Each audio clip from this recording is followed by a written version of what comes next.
नाज़रीन इकराम अस्सलाम वालेकुम वरहमतुल्लाह। आज हम आए हैं केरला के मशहूर बुज़ुर्ग हज़रत मालिक बिन दीनार रहमतुल्लाह अलैह की बारगाह में। आप मेरे पीछे देख रहे हैं कि कदीम ज़माने की पुरानी असली मस्जिद अपनी असली हालत में मौजूद है। इसको नए स्ट्रक्चर में छुपाया गया है, आसपास नई मस्जिद बनाई गई है। हज़रत मालिक बिन दीनार रहमतुल्लाह अलैह अल्लाह के बहुत ही मुक़र्रब बंदे हैं। इनके ताल्लुक़ से किताबों में दर्ज है, एक कौल है कि आप सहाबी हैं, एक कौल है कि आप ताबिई हैं। लेकिन हमें जो वसूख के साथ जो बात मिलती है किताबों में वो ये है कि हज़रत मालिक बिन दीनार रहमतुल्लाह अलैह अपनी गुनाहों की ज़िंदगी से निकलकर जब तौबा करके सच्ची तौबा करके अल्लाह के मुक़र्रब बंदों में शामिल होते हैं तो उसका वाक़या यूँ है कि आपकी एक बच्ची थी जो 2 साल की हो गई थी, तो आपकी शराब को गिरा देती थी। जब भी आप शराब पीने का इरादा करते थे वो बच्ची शराब गिरा देती थी।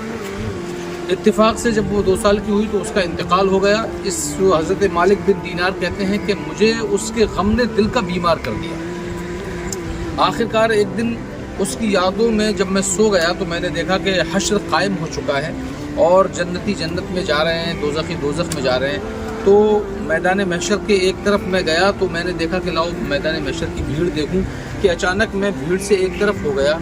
और जब मैं उधर गया तो मैंने देखा कि एक बड़ा सा अज़दहा, बहुत बड़ा सांप अजगर मेरे सामने मुंह खोल के आ रहा है और उसने मुझे खाने का इरादा किया। मैं उसके खौफ से घबरा गया और मैंने रास्ते में गुजरते हुए बूढ़े से मदद मांगी तो बूढ़े ने मेरी मदद करने से इनकार कर दिया और उसने कहा मैं कमज़ोर हूँ, अज़दहा मुझसे ज़्यादा ताकतवर है। आखिरकार उसने मुझे एक इशारा किया कि मैं तो नहीं बचा सकता, लेकिन तुम फला पहाड़ की तरफ जाओ, हो सकता है कि फला जगह मुसलमानों की कुछ अमानतें हैं, तुम्हारी भी कोई अमानत हो। कहते हैं कि मैं ये सुनकर के उस पहाड़ की तरफ गया उम्मीद के साथ। तो वहाँ जब मैंने देखा तो वहाँ चांदी के रंग वाले बहुत से बच्चे थे जो रेशमी पर्दों के अंदर कमरों में रह रहे थे। मुझे देखकर तमाम बच्चे निकल के आए तो उनमें मैंने देखा कि मेरी जो 2 साल की कमसिन बच्ची पहले फौत हो चुकी थी वो भी आई। उसने जब मुझे देखा तो एक हाथ से मेरा दामन पकड़ा और एक हाथ से उसने अज़दहे को इशारा किया तो अज़दहा वापस हो गया। आखिर जब मेरे कुछ दम में दम आया तो मैंने अपनी बच्ची से पूछा कि बेटी ये बताओ कि तुम यहाँ क्या कर रही हो। तो उन्होंने कहा कि अब्बा हुजूर यहाँ मुसलमानों के जो छोटे बच्चे ख़त्म हो जाते हैं वो सारे यहाँ जमा हैं और इस इंतज़ार में रहते हैं कि कब आपकी हमसे मुलाकात हो और हम आपके लिए शफाअत का ज़रिया बन जाएँ। तो हज़रत मालिक बिन दीनार कहते हैं अच्छा ये जो बूढ़ा मुझे मिला था और ये जो अज़दहा था इसका क्या मामला है।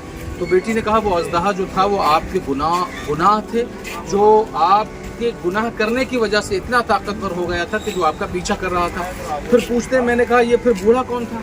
तो कहा ये बूढ़ा आपके वो नेक अमाल थे कि जो कंटिन्यू ना करने की वजह से आपके नेक अमाल कम पड़ गए, कमज़ोर हो गए। तो ये नेक अमाल आपके बुरे अमाल से कमज़ोर हो गए, बुरे अमाल आपका पीछा कर रहे थे। इसलिए अब्बा मेरी आपसे गुजारिश है कि आप तौबा कर लीजिए और नेक अमाल करिए। हज़रत मालिक बिन दीनार कहते हैं कि मैं ख्वाब से जागा, मैंने उसी वक्त सच्ची तौबा की और हज़रत उस ज़माने के अल्लाह के मशहूर वली हज़रत हसन बसरी रहमतुल्लाह अलैह की बारगाह में मैं हाज़िर हुआ और मैंने सच्ची तौबा की और उसके बाद अल्लाह के वलियों में शुमार हुआ, रियाज़तें की, मुजाहिदात किए। और उसी दौरान शक्क़ कमर का वाक़या हुआ था जो उस वक्त के केरला के मौजूदा हुक्मरान पैरामल ने केरला से चांद के 2 टुकड़े होते हुए देखे थे। तो उन्होंने तजस्सुस किया, क्यूरियस हुए कि ये आखिर कैसे हुआ। तो पता लगा कि अरब में एक पैगंबर हैं, उन्होंने चांद के 2 टुकड़े किए हैं। तो पैरामल यहाँ से अरब गए, रसूलुल्लाह सल्लल्लाहु ताला अलैहि वसल्लम से मिले और रसूलुल्लाह सल्लल्लाहु अलैहि वसल्लम की खिदमत में अर्ज़ किया कि हुजूर मुझे अपना ग़ुलाम बना लीजिए। उन्होंने इस्लाम कबूल किया। वापस जब हिंदुस्तान आने लगे तो अर्ज़ किया कि हुजूर मैं चाहता हूँ कि इस दीन की रोशनी केरला में भी फैले, तो मेरे साथ कुछ दाइयाने इस्लाम को भेज दीजिए।